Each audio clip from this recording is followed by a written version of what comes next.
நான் இனி யாருக்கும் மகள் இல்ல. நிமிர்ந்து பாரு.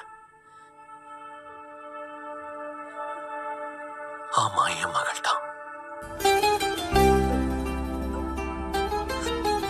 மகளே, உன்னை குணப்படுத்தினது என்னோட ஆடை இல்ல. ஆனா நான் உடனே அதை உணர்ந்தேன். எனக்கு தெரியும், ஆனா இதனால இல்ல. அது நடந்தது உன்னோட விசுவாசத்தால். எனக்கு தெரியும் மகளே, இவ்வளவு காலமா நீ போராடி இருக்கேன்னு எனக்கு தெரியும். நீ ரொம்பவே களைச்சு போயிருப்ப. இப்ப சமாதானத்தோட போ. உன்னோட விசுவாசம் உன்னை குணமாக்கிடுச்சு. நான் இங்க அதிக நேரம் இருக்க விருப்பம் தான், ஆனா போக வேண்டிய வேலை எனக்கு இருக்கு. உன்னை போலவே இன்னொருத்தருக்கும் விசுவாசம் இருக்கு.